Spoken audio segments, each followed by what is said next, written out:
मला सांगितलं की जरी औपचारिकरित्या तुम्हाला या संदर्भातली सूचना आम्ही थोडी उशिरा दिलेली असेल तरी सुद्धा मी त्यांना म्हटलं की याच्यामध्ये मी सुद्धा विभाग म्हणून सहभागी होऊ इच्छिते आणि मग या बैठकीमध्ये मी आज मंत्रिमंडळाची मीटिंग झाल्यानंतर आलेली होती आणि सगळ्या महिला ज्या आजच्या बैठकीला उपस्थित होत्या त्यांनी महिला आयोग असेल किंवा त्या व्यतिरिक्त सुद्धा ज्या शासनाकडून ज्या त्यांच्या अपेक्षा आहेत त्या ठिकाणी त्यांनी मांडल्या आणि मला खात्री आहे की आजची ही बैठक जी अतिशय सकारात्मक पद्धतीने झालेली आहे याचा एक अहवाल आमच्या ज्या सन्माननीय उपसभापती नीलमताई आहेत यांच्या कार्यालयातून त्याचा तयार होणार आहे। त्यात आलेल्या ज्या सूचना आहेत ज्या शासनाची निगडीत असतील राज्याचे मुख्यमंत्री देवेंद्रजी फडणवीस साहेब, उपमुख्यमंत्री एकनाथजी शिंदे साहेब, उपमुख्यमंत्री अजितदादा यांच्यापर्यंत सुद्धा पोहोचवण्यात येतील आणि ज्या ज्या विभागांकडून जे काही आणखीन त्याच्या संदर्भातलं सहकार्य अपेक्षित आहे ते राज्याचे मुख्यमंत्री देवेंद्रजी फडणवीस साहेब यांच्या मार्गदर्शनाखाली निश्चितपणाने होतील याची मला खात्री आहे। आणि मला आपल्या माध्यमातून आणि आपल्या सगळ्यांनाही मला सांगायचं आहे की अतिशय सकारात्मक पद्धतीने बैठक झालेली आहे। कुठेही याच्यामध्ये नकारात्मक सूर हा नव्हता। बऱ्याच जणांना कदाचित बाहेर असं अपेक्षित असेल की इतक्या साऱ्या महिला एकत्रितपणाने आलेल्या आहेत आणि मग त्याच्यामध्ये काय चर्चा होईल।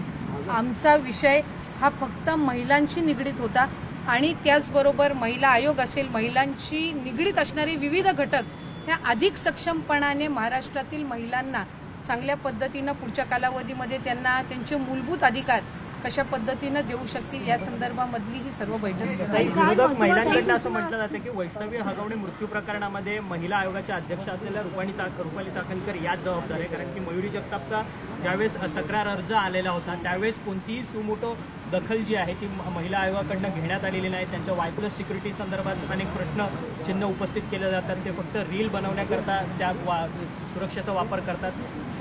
विरोधकांना चिल्लर म्हणणं पत्रकार परिषदेत अशा अनेक आरोप जे आहेत ते विरोधक महिलांकडनं करण्यात आले। साधारणपणे विरोधक जे आहेत ते टीका करणार, पण आम्ही सरकार म्हणून किंवा महायुतीचं सरकार म्हणून राज्याचे मुख्यमंत्री देवेंद्र फडणवीस साहेब आणि एकनाथजी शिंदे साहेब अजितदादांच्या नेतृत्वाखाली काम करत असताना आमची प्रथम भूमिका ही आहे की त्या पीडित कुटुंबाला न्याय देणं। आज वैष्णवी असेल किंवा मयुरी असेल हिला न्याय मिळणं हे अधिकाधिक गरजेचं आहे। 6 महिन्यापूर्वी मयुरीने एक तक्रार केली होती, त्यांच्या विरोधात आणखीन काही त्या समोरच्या हगवणे परिवाराने काही तक्रार केलेली होती, पण त्याच्यामध्ये आम्हाला काही आणखीन त्याच्या तपशिलामध्ये जाऊन काही त्या कुटुंबांना आणखीन म्हणजे वैष्णवीचं कुटुंब असेल किंवा मयुरीचं कुटुंब असेल यांना काही आम्हाला त्रास द्यायचा नाही आहे। उलट आम्हाला शासन म्हणून आणि आम्हाला सर्व लोकप्रतिनिधी म्हणून त्यांचा त्रास कमी करायचा आहे आणि त्याच्यामुळे जे काही झालं, जे काही पुढं होणार आहे याच्यामध्ये आणि राजकीय म्हणून या गोष्टीकडे न बघता एक महिलेला आपण न्याय देणं हे गरजेचं आहे। विरोधक काय टीका करतात याच्याकडे आम्ही फारसं काही लक्ष देत नाहीये। आम्ही आज ज्या सगळ्या महिला लोकप्रतिनिधी खरं जर विरोधातल्या महिलांना जर त्याच्या संदर्भातली जाण असती तर आज नीलमताईंनी जी बैठक आयोजित केली त्याच्यामध्ये त्या ठिकाणी आल्या असत्या, त्या टीका करत राहिल्या नसत्या।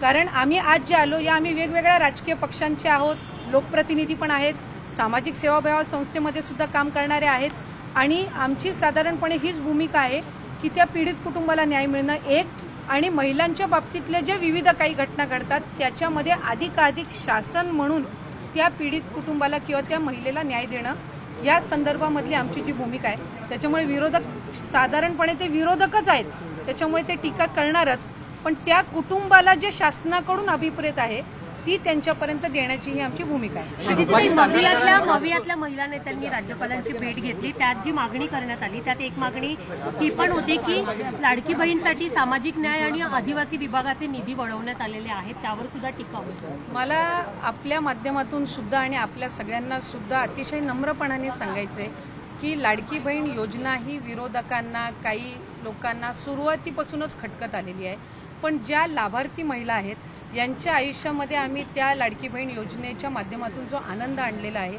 हा आम्हाला अधिक जास्त प्रिय आहे। आदरणीय मुख्यमंत्री देवेंद्र फडणवीस साहेब, उपमुख्यमंत्री एकनाथजी शिंदे साहेब, अजितदादा यांच्या नेतृत्वाखाली ही योजना यशस्वीरित्या आम्ही राबवत आहोत आणि राबवत आलेलो आहोत।